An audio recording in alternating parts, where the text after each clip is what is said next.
Yo, yo, yo! Welcome back sa number 1 male podcast Southeast Asia at soon sa buong mundo. And to support podcast! Ito talaga yung mapapagalitan tayo sa ingay dito. Sabi ni Maria, si Marites ba yun? Ano ba nagsabi nun? Si Marie Chris. Marie Chris, puta. Yun, nagulat yun. Nilalayo ko na Gumano. nga eh. Nilalayo ko na ngayon, no? Para sa inyo yan. Nakita mo naman kung gaano ka concern sa inyo. Mag-growl ako, lalayuan ko na lang. Para... Naitapon yung mic eh. Papahinaan na sana. Kaso sobrang lumakas, naitapon. Check in. May ano eh. Ano? May makulit. Wala akong sabihin. Makulit. Pinupunan ko lang yung dead air sana kasi wala akong naisip. Choke! So isa daw, General ng Soy Army, puso ko na sa mga magsasaka. At hari ako ng hip-hop underground, no? Kung gusto mo kumontra, gumawa ka na ng maraming kanta.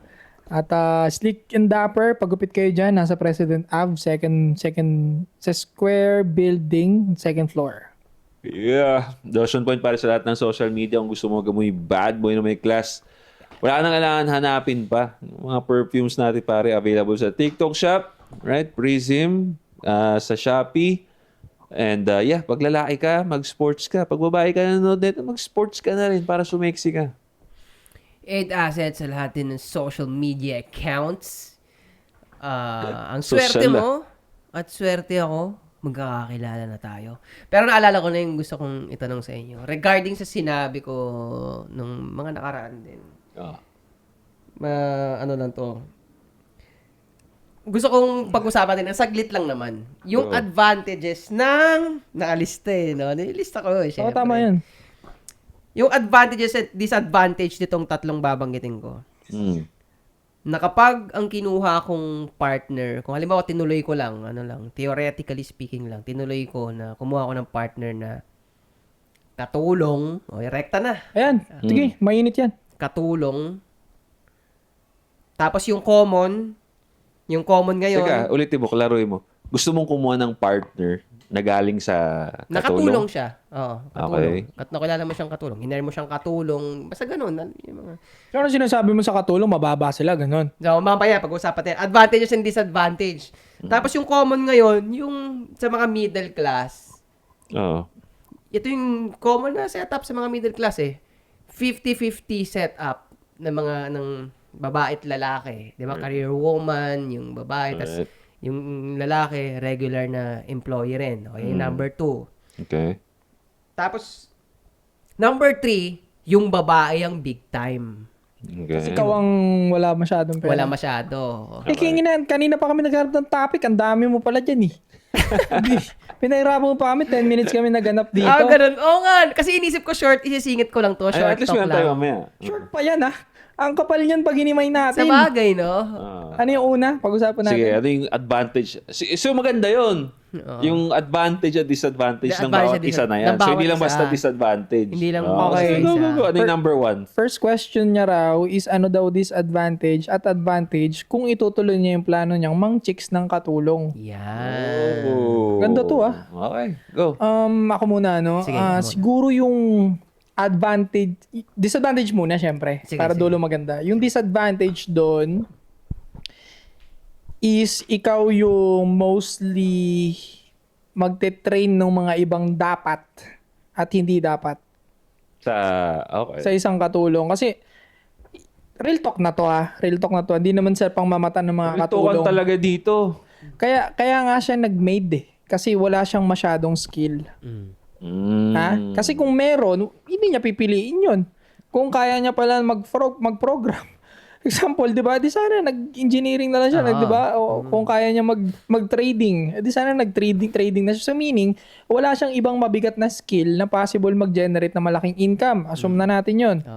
So isa yun sa downside, ikaw magtuturo ng mga maraming bagay sa kanya kasi mostly sa mga katulong, Wala talagang alam. ang alam lang talaga nila is yung gawain bahay. Yeah. Pero masarap sila magluto, mostly. And magaling sila mag-alaga ng bata. Yun naman yung mga goods doon para sa akin. Another disadvantage, ano ba? Language barrier, possible.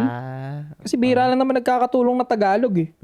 Mostly sa mga katulong, Bisaya, Waray, Ilonggo. Probinsya, galing Oo. probinsya. Galing province. Yung culture ninyo magkaiba.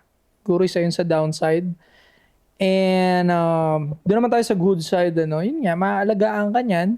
Yung anak mo siguradong magagabayan. Malaki tsansa. Not all, but malaki tsansa. Kung yun nga, kung ang gusto mo sa kanya housewife, talagang 100% yun, pre. Nasa field yun ng housewife. Wala kang magiging reklamo dun. Correct. And last good thing about kung katulong ang sosyotahe mo talaga is hindi sila mayabang unlike sa mga middle class na women, middle class pataas na laking Maynila, masyado ng westernize yung utak. Yung mga katulong, hindi pa yan. Kaya nga nagkatulong yan kasi hindi pa westernize yung utak eh. Parang, And wag mo siyang patropahin sa mga Manilenya. Ganun. parang sa movie ko lang din napapanood yung mga ganun, Gino-jowa yung mga, ano yung tawag dito? Yung mga babysitter nila. Okay. May napanood akong ganyan parang, Ano yan? hindi siya, hindi porn movie siya na babysitter niya, Hindi siya corn. single dad siya, babysitter niya is chicks. Yun, hanggang sa nagka-developan din sila. Naging chicks niya yung sige, ang setup is gusto mong maging partner yung katulong. Anong advantage nun? So yun nga, sabi nga natin kanina, ang advantage niya is very obvious. Kung naghahanap ka ng housewife, putang ina, wala nang mas pinakamalakas na arsenal dun, kundi yung katulong talaga, pre. Kumbaga sa Ghostbuster, sila yung Ghostbuster, who you gonna call? Yun sila. Katulong. Di ba? Gonna call. Gusto mo ng housewife, who you gonna call? Puta, katulong, pare. Ito na. Real talk. Obvious naman kasi advantage nila eh. So, magaling sila sa gawaing bahay. Mag-alaga din, siyempre, of course. And siyempre, dahil nga knowing na ako yung provider sa pamilya, and I'm sure, irerespeto niya yun. Kasi nga, ang mindset ng katulong, sundin ng amo, di ba nga? So, dahil ikaw ang provider, most likely, hindi na matigas ang ulo ng mga to. Susundin ka talaga ng mga yan. So, doon ang dali ng advantage eh. Ang disadvantage niyan sa akin is, ako kasi, malaking factor sa akin yung physical appearance. Oh. So sinasabi mo, mostly katulong, pangit. Hindi sa ganun. Marami namang magagandang katulong, but Hindi mo tinatawa. marami magagandang katulong, pre, pero mahirap mahanap yun. I-compare mo siya sa corporate na babae, mas marami kasi mga nasa aircon. Dahil Pambiling makeup. pambiling makeup, mabango. Kasi nga maraming panggastos eh. Maraming panggastos. So, again, real talk lang to. Walang filter dito. Yun ang disadvantage. Kumbaga, meron, but mahirap mahanap. Agree ka ba doon? Agree ka ba doon? Agree ka ba kayo doon? Kasi, Ako hindi masyado. Hindi masyado. Hindi ako masyadong agree. why do you think so? Pero ito Sige. possible pa rin yun. Pero yun yung mga katulong na nasa agency na, pre. Mahal na yun. May Okay lang. SSS na yun. Okay lang. Yun, willing naman pala siya eh. Okay lang. Mainit ka talaga sa mga katulong ha. Oo, kasi para sa akin, hindi sayang yung pera ko dun. Kasi putang eh. Ako naman, sa totoo lang, Wag po, sir. kasi ako, Lagi na dito, di ka lang, bago mo ituloy, hold mo yung thought na yan. Dito lang na pag-uusapan yan sa Anti-Support Podcast, ang jowain ng katulong, pre. talaga, Putang ina, dito lang, dito nyo lang narinig yan, pre. talaga, Totoo. totoo. Ang kulit. Totoo. Pero tingin ko nga basta maganda yung katulong. Tas magaling siyang katulong. Tingin ko magaling din siyang wife eh. Tingin ko lang. Ako, pre, kaya unti-unting nabasag yung pagtingin ko sa katulong. Kasi may naging katulong kami dati na maganda. Uy. Maganda, pre. Gusto Tinira ko mo. siyang... hindi, bata kasi ako, nas wala pa akong tira talaga nun eh. Ilan taon nun? Early 20s. Hindi ko alam kung 19 or early 20s. Siya. Bata pa rin yun. Mga, hindi ko... Kay dad mo din, mga ganun. Siguro minor pa nga. Siguro, Ay, bago ka. estimated 17 or possible din kaedad ko. Nagtrabaho siya sa inyo kahit minor siya? No, pero hindi naman Kasi na bago yan. Oo. Kasi mamaya may react dyan. Hindi na po bago yon. Marami pong nangyaring ganun. May consent naman yata ng parents. May consent Meron. yun. Kamag-anak kasi yun, pre. Oo. Ang ganda. Ayaw ko nga yung mawala sa bahay. Pero syempre ako, lahat ng naiisip ko nung time na yun, dahil wala pa nga akong tira nung ganun. Wala man akong trabaho nung nag-aaral pa ako nung 20, hindi ko na sabihin lahat. Basta 20s na yun, nag-aaral pa ako nun. Nung nakita ko siya, uy, gusto ko to Pero di ko pwedeng sabihin. Di ko kaya sabihin sa nanay ko, ganun. Tapos dahil ang gulungan ng setup sa bahay, hindi nagtagal yun. Ang sinurot siya. Dun sa pinagtutulugan niya, sinurot. Pagising isang umaga, ang daming pantal. Gago. Nalaman nung magulang niya, ay, umalis ka na dyan. Ganun agad. Yung mama ko, pride ba ng babae na, ba't parang minama sa mama ko? Sige, sa'yo na yung ano mo. Anak mo ganun. Nung nabalita, Ganon. no. Hindi man lang nag-explain, mama Wala. mo. Hindi. Wala. Kasi nga magulo yung setup namin that time. Kaya, alam mo yun, wala sa sound mind yung mga tao. Umabot din siya ng buwan. Oo, isang buwan mahigit. So, isang buwan siyang sinurot. Hindi, isang araw lang naman yun nabigla. Isang araw nabigla lang na ganun na nangyari yun. Tapos nung nalaman ko na alis, pero nangihinahayang talaga ako. Pero wala nakaalam Putang inang surot yan eh. Gago talaga yung surot So, na yun. mga loob mo sa mga surot nung time na yun. Tanginang yun. Nangihinayang talaga ako nung umano na yung utak ko. Nagmamature yung utak ko. Sabi ko, Gago, tangan ako flamethrower ko yun. Basta legal age yung babae flamethrower ko yung mga surot. Putang ina nyo. so ngayon, bakit ko nasabi na unti-unting nabasag? Kasi ang reason lang naman nung bata ko, dahil sa amin magkakaibigan, dahil nga pinepedestal yung babae. Oh, yung na-chicks ko ganito, yung na-chicks ko ganyan.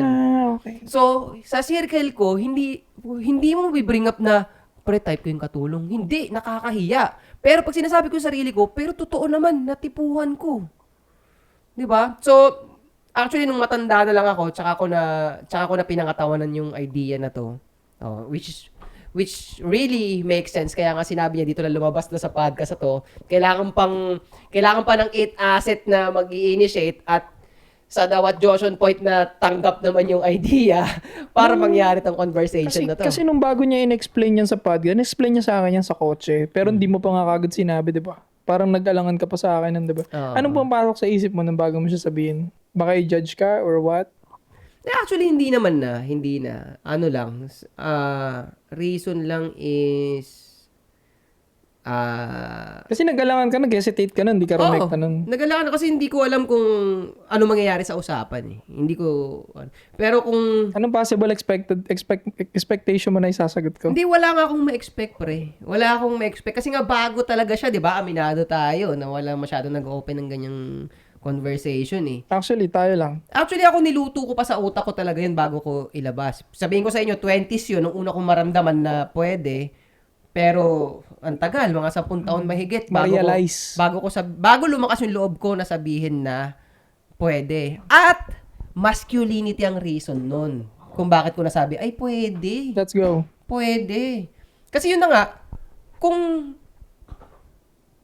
ayokong pipigilan ako sa mga bagay na ginagawa ko dahil hindi naman masama yung ginagawa ko. Actually. So, naging candidate talaga yun. Pagkatulong, hindi ka pipigilan yan. Sige, tuloy mo yan kasi may i-research ako, pre. Sige, mag-research ka. Sino sa tingin mo ang mga nagda-down sa ganyan na nagkakagusto sa katulong? Babae o lalaki? Babae, oo, para tingin ko, babae number 1. Sunod, yung sa lalaki naman, mga lalaking walang stand kasi. Walang values. Walang values. Walang sariling ini-stand sa buhay Wala. kung saan siya. Wala. Para sa akin, yung mga lalaking ganun, tol, yung sabi mo nasa mo dati, pasintabi na sa dati mong tropa, siguro masasabi ko, insecure sila. Kasi ba't nila iniisip yung peperahin ng babae, kung anong karir meron yung babae, di ba? Yung mga lalaki makakapagsabi sa'yo na, hindi, okay lang yan. Kasi alam ko naman, kaya mo naman eh. Di ba? Oh, buhay naman sa'yo eh, di ba? Tangina. Basta, bahala na ulit kayo kung magagalit kayo. So, ito nga mga Itong mga dating tao nga na to. So, nagpaka-normie sila. Di ba? Nagpaka-normie sila. Eh, kayo na. Alam niyo na sa sarili niyo. Kahit hindi niyo sabihin sa akin, sagutin niyo na lang sa utak niyo. Gaano ba kasaya yung buhay niyo ngayon? Oh. Saka hindi, nagbi-make sense na pumunta na siya doon sa part na yon. And kaya nga nag-agree na rin ako. Kasi, Ba't dati ba hindi ka ba agree? Kasi sabi mo nag-agree na rin Pero ako. hindi naman namin napag-usapan dati. Hindi namin napag-usapan to. But, kung tatanungin mo ko doon, it makes sense. Kasi nga, sa hirap na nga ng dating scene ngayon, nasa pool ka pa ng babae na puro demanding na wala namang kayang gawin in the long run. Doon ako sa katulong. Yeah. Di ba? Pero dati nung version mo ikaw, nung wala pa sa awareness na itong meron tayo ngayon, tingin mo mag-agree ka nung time na yon sa ganyang idea or might Sa tingin ko hindi eh. 50-50. Hindi ako mag-agree, hindi rin ako magdi-disagree. Magbabase ako doon sa itsura ng babae. Nung bata ko. Kung maganda yun, ipapakita mo sa akin, katulong naman yun. Ganda. Apiran pa kita nung bata ako eh. Pero kung Ito nga pare, hindi ko lang alam kung naaalala nyo. Nung nakita nyo nagandahan, ikaw nagandahan ka rin. diba? Nung nakita ko, diba, doon kasi tayo nagpa-practice sa inyo. Nagandahan ako noon. Diba? Wala namang So naalala mo pala. Wala. Doon ako sa face nagbabase. May face factor sa akin. wala pang asawa. Nasaan ka man. Diba?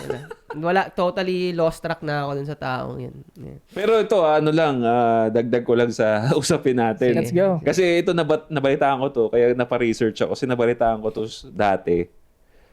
Si Arnold Schwarzenegger, bro. Si Spell mo nga. Tangin, ang hirap na ito. Basta Wala nito tinginan, na wala ngayon. tinginan. Arnold Schwarzenegger. Na-issue to dati, pre. Dahil? Na nagkaroon siya ng affair sa katulong nila. Na nagresulta ng nagkaanak sila, pre. Ay, kaku. May asawa na siya. May asawa siya. Yung si Maria, sikat na sikat yung asawa niya eh. Iniwalayan siya after that. Married from 1986 to 2021. Tumagal sila pre ng asawa niya. Kahit siguro na nalaman niya, leading to separation from his wife. Naghiwalay sila pre. Dahil doon. To 2011, naghiwalay sila dahil nagkaanak siya dun sa... so, kung titignan mo, siguro malamang maganda rin tong katulong niya. Napakamot. Tsaka, ito sabihin ko nga sa inyo, sabihin ko sa inyo, Arnold Schwarzenegger, high value male yan, ha? Yung Sagad. mga prime niya. Sagad. Sagad, pumatol sa katulong. Di ba? Ako naman may tanong sa inyo ngayon. Sige. Hindi lang yan ang first time, Josh eh. May ang daming movies na ginawa eh. Tama. Including movies and also sa tunay na buhay. Based naman sa real life yun eh. 'Di ba? Ang dami ko rin napanood, dami ko nakita. Sa tulpo rin, marami rin. Katulong, nagkainlaban. Minsan, tinuluyan pa yung katulong kaysa doon sa asawa. So, my question, tol, meron. Kasi daw, yung asawa, bungangera. Yung katulong, sunod lang ng sunod at tapos, napakamaalaga. So, my question is, bakit sa tingin ninyo, ang taas din ng number ng cheating rate papunta sa katulong? Bakit yung mga mayayaman na lalaki, mga high value na lalaki, nabubuntis nila yung mga katulong nila? Bakit sa tingin ninyo? Kasi nga, dito sa age natin ngayon, Iba tong podcast na to. Title ko dito, gatutan ng katulong. Ginatot ang katulong. Ginatot ang katulong. ML. Ang sarap gatutin. Ginatot eh. Sige, pag-usapan natin yung stigma yan eh. Na legal age linawin ko lang, na legal age. Okay. Ako sa akin, indicator yan na kung paano na nag-fail tong era na to, yung mga babae nitong era na to, pagdating nga sa sa kung paano ba sila dapat sa mga asawa nila, sa relationship. Na-topic natin to or sa'yo ko narinig to eh. Ano yun, tol? Na ang lalaki from the start, lumaki tayo, naturuan kagad tayo, napagsabihan kagad tayo kung paano magtrato ng babae. Wag mo patulan yung babae. Wag mo saktan yung babae. From the start. Tama. Ang babae ba, narinig nyo sa isang magulang na tinuruan yung babae na, dapat i-kiss mo, galit i-kiss mo. Hindi nga eh. Hindi. Nakikita ko nga ngayon. Ngayon, nakikita ko sa mga pamangkin ko, tinuturuan sila, Pag sinabi na, pag nakita nila doon sa pamangkin, galit yan sa lalaki. Nice! Inaampa nila yung babaeng galit sa lalaki. Galit nga yun sa lalaki. Bata sabihin, Kasi hindi ligawin, ganun. oo. Parang pag lalaki, galit ka sa babae or sinaktan mo yung babae, papagalitan ka. Sasabihin sa'yo, alagaan mo yung babae, huwag kang papatulan. Pag ang babae na bata, ayaw sa lalaki, sinusuntok, ina-applause pa, wow, nice, galing, dapat yan. Dapat Gender yan. equality. Di ba? Oo. Madagdag ko dun sa sinabi mo na sinabi ko dati na yung ganong incest, shoutout ko yung lola ko. Si Manang Biol. Manang Biol. Madam Viol. Kasi Violeta pangalan eh. Lumang-luma, diba? Legit na. Si Manang Biol, Manang Bioli. Yun tawag sa kanya, Bioli. Kasi yung lola ko na yung pre. Yung kaming mga apo niya, yung mga babae pare, lagi nasasabon yun pag may kapalpakan na household chore na nagagawa. Kahit pag napapasya lang doon, ganyan. Lagi niya sinasabi doon sa babae na mga pinsan ko, ganyan, kamag-anak, hindi ka makakapag-asawa. Lagi sinasabi yun, hindi ka makakapag-asawa. So gusto itanim ni lola ko, siguro yung tinanim din sa kanya noon. Kasi nagtagal sila na lolo Talagang, ano mo yun? Tama yun. Hanggang kadulo-duluan Tama naman yun Tsaka, Pag di marunong magluto, di ka makakapag-asawa. tsaka si Manang Biol, OG yun. Tangina, re-respetuhin mo yung Oo. opinion yun. Nakabuo. Tangina, walang sadaw kung wala yun. Oo, legit. Magkasama sila ni lolo pare hanggang maubos yung HP ng lolo ko. Hindi na nakauwi ng well Shoutout sa lo sa langit. Wala Hindi naka-radiance. No, Ayan, wala kasing dalang TP. Dapat may TP siya. Kung may TP siya, duguan na ako. Mapupuno yung buhay niyo sa well. Shhh! Yung buhay Walang ulit. ages of ano yun. Oo, makakapagsabong ulit ako. Sabi ng lolo ko. Kasi sabongero yun So yun nga, kasama niya hanggang dulo pare. And yun na lagi sinasabi niya sa mga babae. Parang nilalait niya ngayon kapag yung babae is walang alam sa gawaing bahay. Ay, totoo talaga yun. Sobrang old school talaga ng lola ko na yun, par. Na kung maririnig nila sa internet yun, malamang aawain ng mga woke yun Totoo yun. Hanggang ngayon, ganun siya magsalita. Dapat nga may influencer na lola ngayon para mag-promote ng ganyan. Kasi lost na yung mga babae ngayon Gagi real talk yung lola ko na yun, pare. Kahit sa aming mga lalaki naman, pagka may pinsan kasi ako na lalaki na tamad na tamad talaga magtrabaho Sinasabon niyo rin yun. Alam mo ba na dapat may trabaho ka bilang lalaki? Pag wala kang trabaho, wala kang magagawang pamilya. Walang babaeng sasama sa'yo. Di ko nagigits dati yun. Trabaho. Yun. Hindi ko nagigits dati yun, pare. Kaya pinalaki ako. Kaya naging ganito ako Kasi dahil sa kanila rin No? Totoo Dahil sa yun. lecture ng lola at lolo ko. Sinasabi niya sa mga pinsan ko na lalaki, kinokonik niya yung trabaho to pamilya. Sabi ko, di ko maintindihan. Bakit kasama yung trabaho, pamilya? Yung pala, pera pa lang tinutukoy niya. So yun, Mari, ituloy mo yun. Yung thought mo na yun. Hindi. Ano nga yun? Gagi ang haba, kalimutan. Yung katulong. Sorry. Yung katulong. Yung gagatotin mo yung katulong, gatot kaka. Hindi, pero ibang part na lang, dahil hindi ko maalala. Ibang part lang muna. So, ang support lang niya, ko dun, kasi, ako mostly mga ex ko, mga middle class yun. Na Ayun pala, sorry. Yung question is, bakit Yun. nga mataas yung chances? Oo, ng mayayaman na lalaki, bakit katulong nabubuntis nila madalas? Yun nga, ang sinagot ko nga doon, dahil indicator na nga yun na failure, yung mga karamihan ng mga babae ngayon, dito sa age natin, dito sa era natin, nagfe-fail sa role sa bahay. Oo. Kaya ganun ang nangyayari. Ito pa. Tapos ka na? Yun, sige. So ito, napag-usapan natin kanina na yung mga babaeng nakokomportable sa relationship. One of my example kanina is, pag nasa relationship na, pinapabayaan na yung figure. Nakakalimutan nila na hindi pa tapos ang responsibilidad mo once na magka-relationship ka na kasi nga mayroong competition. Same thing dito yun, pre. Dito nag-a-apply pa rin yun Kasi, ito nga yung mga katulong na yan, low-key, di ba? Low-key, gusto talagang gustong kunin yan yung pwesto mo. Gusto yan, ang ganda ng buhay mo bilang asawa niya Di ba? Di mo, ang ganda mo, nabibili yung gamit mo. I'm talking about yung mga high value na lalaki, high value na nasa relationship. Paano nila alagaan yung asawa nila? Lahat ng luho bibilin. Actually, yung katulong parang job ng asawa yung nagagawa niya. Mismo Kaya nga. Yun na nga nai-inlove, eh. kaya sila nai-inlove, no? Oo. Knowing pa na, huwag natin din pa, hindi rin inosente ang katulong. Talagang gusto niyang agawin yung pwesto mo. Parang ano yan eh. Tang ina, no? Cheating, kahit hindi natin idea ng katulong, kahit hindi katulong. Sa labas ng relationship nyo, pag nakitang high value yung lalaki mo, lahat yan sila gustong agawin yan sa'yo. Hypergamy Sir. pa rin. Oo. Hypergamy pa rin, di ba? Hypergamy. Oo. Sir, wag pa, sir. Di ba nga? Oo. Kasi halimbawa kahit sa mga katulong, halimbawa katulong tsaka boy, may nagkakarelasyon sila.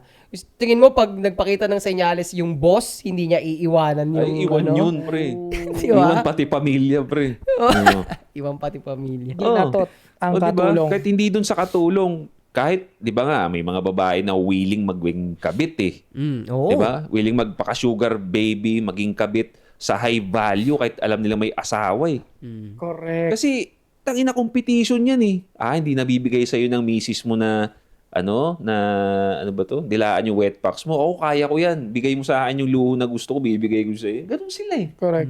What more pa kaya yung katulong? Nandun sa loob ng bahay, putang ina, may access sa kwarto ni bossing. Mas may palag yun kaysa dun sa mga nasa labas. Totoo. Yun ang diferensya. Kaya nai-inlove pala madalas. Kasi mas maraming time din nakasama yung katulong and yung trabahong pang wife na gusto talaga ng masculine na lalaki. Tingin ko sa sobrang masculine ni Schwarzenegger, nayakap siya ng femininity nung katulong niya kaya niya nabuntis eh. Hindi totoo kasi sobrang Oo, masculine totoo. siya eh. Oo, Tapos yung oo. katulong na yung babae na yun, feminine naman lahat ng trabaho niya. Tapos talagang ginagawa niya yung pagluluto, yung pag-aasikaso, tinutupi yung mga brief niya, yung mga damit niya. Tangina, Oo. no? Ito para i-double down din yung sinasabi mo. Yung babaeng pinag-uusapan natin, hindi ko kasi alam pangalan. Pangalanan, no? Hindi ko alam pangalan, so hindi ko papangalanan. So may lumabas, nakita ko siya sa feed ko sa TikTok na based din sa mga studies na ginagawa nila. Ano daw siya eh, ano ba yung effect na gano'n? Basta pag halimbawa to, i-balance mo to, yan. Mabalance mo yan, di ba? Yung kabilang dulo, masculinity, yung kabilang dulo, femininity. So, yan, para mag-balance yan. Ganun. So, the more na masculine ka, the more na feminine talaga ang match para sa'yo. I-lessen mo yung masculinity, hindi rin masyadong feminine yung magmamatch sa'yo. So, ganun talaga ang mangyayari. The more na masculine ka, mas mag-work talaga sa feminine. More feminine din yung babae. Hindi mag-work na masculine ka tapos yung babae mo medyo masculine din. Hindi talaga. Hindi talaga. Para siyang yung battery na ano. Oo. Yun. Yan, magandang analogy Yan, polar yun. opposite. Yun pala ang term. Polar opposite. Kaya pala yung mga masculine, kaya pala yung mga feminine na tropa ko dati. Napupunta sila sa siga-sigang babae. Under. Mga feminine Under. lalaki under eh. Exactly. So, so dahil ganito yung trippings ng brotherhood natin, malaki tendency talaga. Feminine energy rin yung yayakap sa atin. Kaya pala init na si 8 Asset sa katulong. Gusto nang gatotin yung katulong. Gatot ka. Oo nga, no, tinan mo mga, Diba? ito mga realization na to, hindi natin sinadya to. Hindi. Nagme-make sense lang, no? Isa pa masingit ko sa'yo. Kaya dumating siya sa point sa utak mo na, tangina, oo nga, no, pwede naman na talaga eh. Hindi siya by just realization lang itself eh. I think na-travel mo kasi yung masculine side mo na. Kaya ngayon, yung feminine na ganong side, pumasok na yung realize sa utak mo na, yun dapat. Parang nag-ano na ba? No? Kasi nung panahon na hindi mo pa nayayakap yung masculinity mo, parang puro career woman yung mga ganun ang gusto gawin nung so, sabihin, sinasabi mo, based sa pinaliwanag mo kanina na gano'n na timbang, mas lamang yung femininity mo ng konti nung time na yun. Meaning ko, oo. Kasi sa dami ng oras ko sa kanila, oo. So, Kaya career woman kasi medyo masculine konti yun. So sa timbangan, talagang okay. Talagang nasakripisyo yung masculinity ko nung mga part na yun. Yeah. Diba? Na hindi ko alam. Akala ko lang, dahil ganun nga yung karamihan na nakikita ko sa paligid, okay, normal lang naman tong ginagawa ko eh. di ba ka hinawa ka ng femininity ng mga tropahan mo na lalaki before? Malamang eh. Pwede rin, di ba? Hindi, kung titignan mo yung buhay nila ngayon, malinaw natin sasabihin na ang lakas ng feminine side nila. Under sila, mga- under eh. mga Under under. madalas pre. Under. Kasi hindi rin naman ako kasi nandun din naman ako sa relationship na middle class. Like, yung, bakit? Hindi. Dito kasi yung trip niya na sumasabit sumasabat-sabat ng gano'n. Adlib. Oo. Natawa ko na lumaadlib na Hindi naman. kasi ito, naputol kasi ng Sander, diba? Tapos akala ko, Kala mo nasabi, mapapaano mo siya na, under. Oo, gano'n. Tangin. yung ginawa, makaka-idea tuloy eh. Kaya binibilisan ko lang eh. Para, Hindi, andun ako sa relationship na para mapa-oo ko siya eh. middle class and nasa corporate naman yung misis ko. But never, kahit yan, si Ching, nakikita niya yung dynamic namin, hindi ako under. Kasi sagad-sagaran yung masculinity ko. Kaya nagbi-make sense yung, kaya nga, na nakarelate ako sa sinabi mong ganito, yung polarity na pagka masculine ka, yung babae talaga, magpi-feminine. Ano sa tingin mo ang sekreto mo para mapunta sa ganyang dynamics? Hindi ko iniwan yung ko, pre. Hindi ko, wala, yung masculinity, hindi lang siya idea para sa akin. Ginagawa ko siya. Reality talaga. At nakikita ng misis ko yun kung ano-anong ginagawa natin dito. Correct. Di ba? Umaalis ako ng bahay, nag-workout ako, nag-uusap tayo about masculinity, ginagawa ko yung sinasabi ko. Guys, wala siyang reason. Weekly kami nagbubugbugan para lang sa alam ninyo. Kami nagsasapakan kami sa bawat isa. Oh, yun. Wala kami ego sa bawat isa eh. Kasi naggulpihan na kami pare-parehas eh. Wala na, puta. Nasapa ako ni Ching, nasapa ako ni Sadaw. Paikot, no? Wala. Pero Eto yun nga yung sikreto eh. Na I think maraming kalalakihan ang hindi nila sinasadyang mangyari, but nandun na kasi sila eh. Pag ito nga eh, lagi nila sasabihin sa akin, itong isa ito nga tinitira sa akin, ang tanda-tanda mo na. Ganun, may asawa ka na, ganyan pa rin ginagawa mo. Ang tanda mo na, ganyan pa rin ginagawa. Nagsasabi sa'yo nun? Meron. Sa comment section, pre. Tinitignan Joshua points daw. Relationship. Nasa relationship ka na. Oo, takin mo talaga. Ganun, pre. Ito madalas kasi nasa dating ako, nagkukwento about dating. Madalas sinasabi sa akin, may asawa ka na, bad boy ka pa. Well, that's the point. Kaya ang ganda ng relationship ko so far, dahil hindi ko naman binago yung sarili ko. Bad boy ako pumasok sa relationship, bad boy akong kinasal, bad boy married ako. Correct. Walang nagbago. Kaya yan, masculine pa rin yung ni-esme ko sagad-sagaran ng pagsasubmit sa akin. Kaya wala akong binago eh. Yun ang mali ng karamihan mistake ng mga kalalakihan ngayon na pagka pumasok na sa relationship, again, yung masculinity, puta, binitawan. Alam nila yun, may idea sila, dapat ganito ako, dapat ganito. Well, nasa idea lang nila, wala silang ginagawa. Actually, ako pre, nung high school ako, ito na, dahil bilang accountability bilang lalaki. High school ako, ganun talaga ako. Dancer ako, di ba? Nung nagka-jowa ako, bitaw sa sayaw. Bitaw sa sayaw. Paano nangyari? Bars. Naisip ko, nung nagka-jowa ako nun, ang gusto ko nang asikasuhin, yung babae na. Wala na akong planong asikasuhin yung pagsasayaw ko. Kahit nagustuhan ka niya dahil sa pagsasayaw mo. Yun nga ang maling ginawa ko eh. Exactly. Na-point out mo yung mali nila. Yun. Again, balik tayo sa basic. Hindi nga pagsasayaw eh. Basketball nga lang. Ang daming gumagawa niyan eh. Mythical 5 sa barangay. Ang gagaling. Nung nagka-jowa, puta, nawala na. Nasaan na si Yun nga, Ang tawag nga namin doon sa high school dati, college, boy shota eh.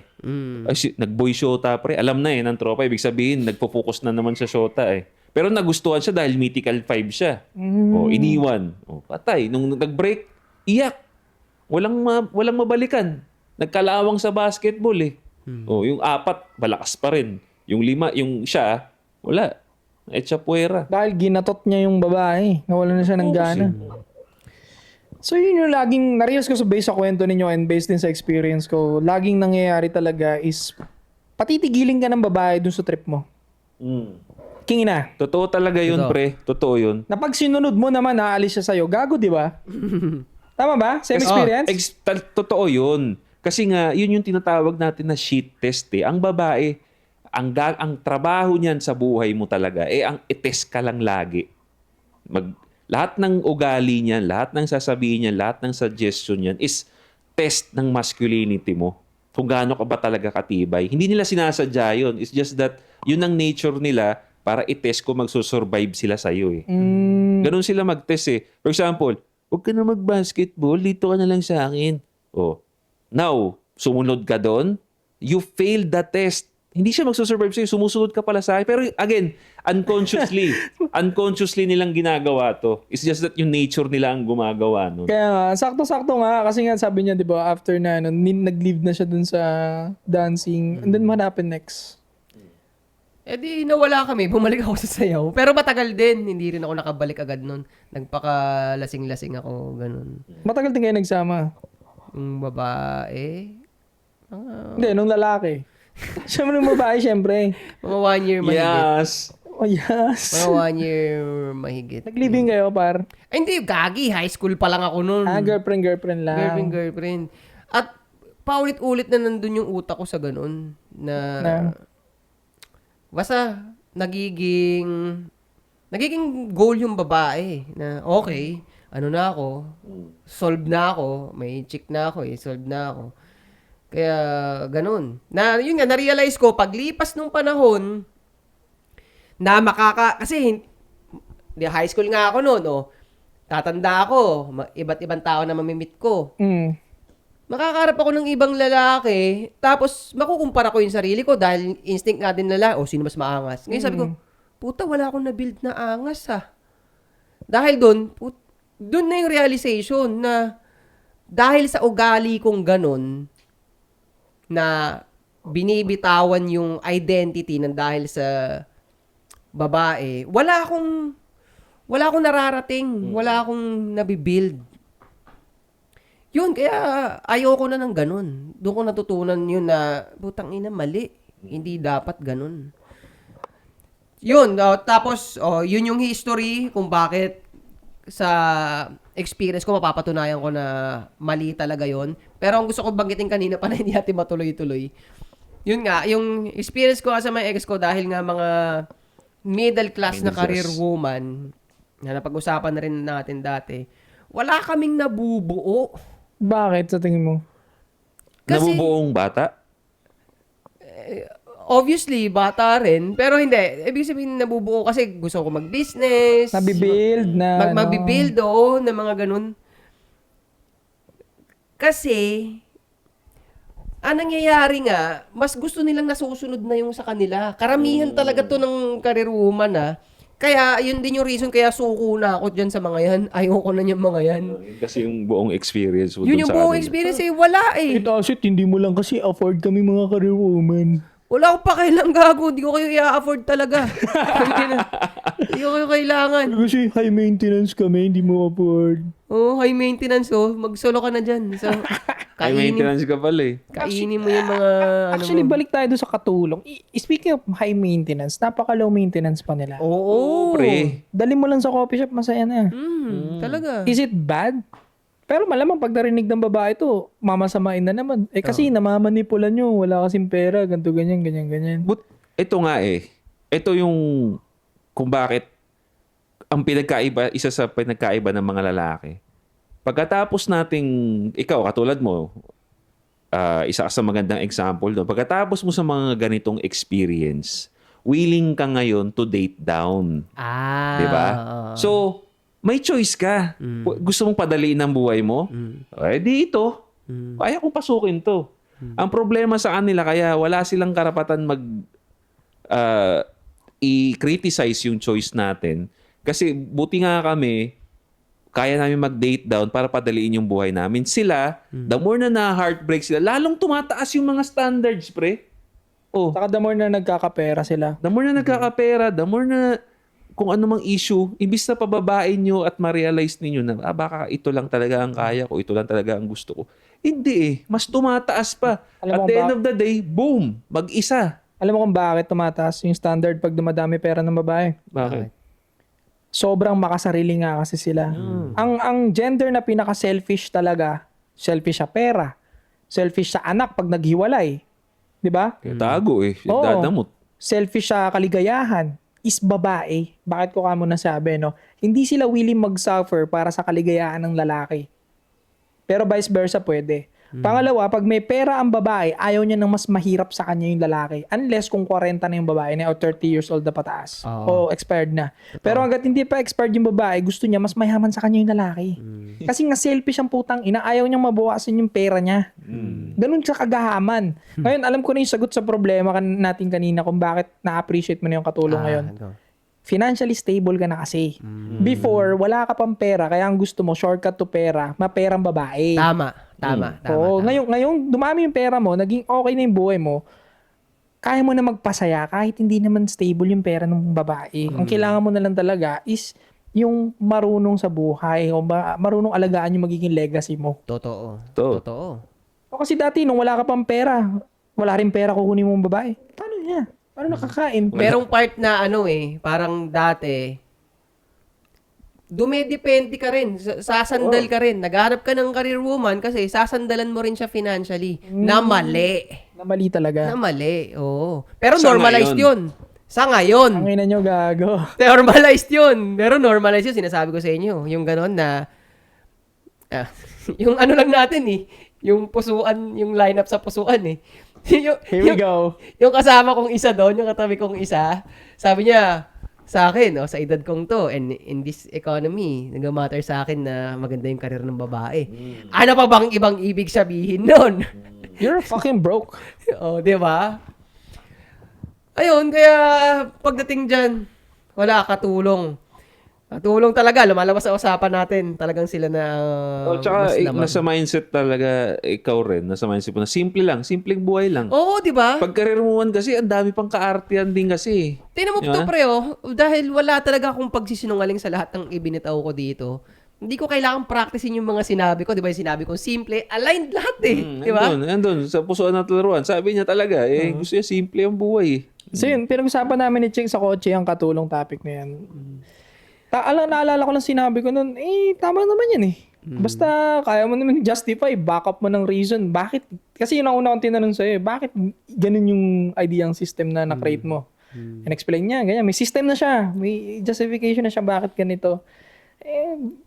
Valid naman talaga Oo, kasi nga, pero ngayon ko lang na-realize yun na, kasi nga, may pera ka na. Pero dati wala ka pang pera.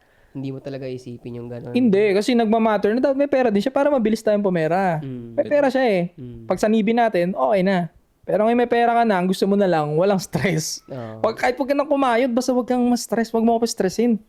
Ganun ka na ngayon Totoo. Natutuwa ako, pre, na baka, kasi syempre, aminin natin, meron ng impact yung mga sinasabi natin. May, kumbaga, kahit anong sabihin natin. So natutuwa ako kasi siyempre may mga impact na itong sasabihin natin. Kumbaga meron may mababago sa society. Dahil ang ganda ng build-up natin sa mga katulong, may magbabago sa market, pre. Talaga? Yung mga agency magbibisi. Daming kumukuha ng katulong ngayon. Talaga? Bakit? Tangina dahil sa IS. Gagong ganda sa ekonomiya na itong pinag-uusapan natin. Oy, hindi to sponsored ng manpower ng katulong Baka isipin nyo, tangina, sponsored kami ng Pero kung gusto nyo kami sponsoran, pumunta kayo dito. Ang dami nang mag-hire ngayon, pre. Wala ako, ipopromote ko yan. Baka naman sexualize yung mga katulong. Di ang sinasabi ni Itaset is wife material kasi sila. Okay? Magbibuild kayo kasama yung katulong na yun. So yun, pare, no? So, yun, maraming salamat pare sa panonood. Maraming salamat sa mga members natin. Kung di ka naman member, okay lang, mag-subscribe ka dyan. Comment down below, pare. May ginawa ka bang katulong? Anong discarding ginawa mo? Ginatot kaka mo ba ang katulong mo? So yun, pare. No, maraming salamat sa panonood. Don't forget to subscribe, hit the bell para notify kayo sa mga bago nating videos. Anti-Support Podcast. Magbabalik kami. 3 p.m. Grab! Kago ka, alas 9 na. Paki yung mga hindi naka-subscribe dyan Okay lang, kahit wala kang member, basta dapat naka-subscribe ka, okay? The sun goes up, I'm sorry, forgot the name. I don't do love, I'm trying to get away.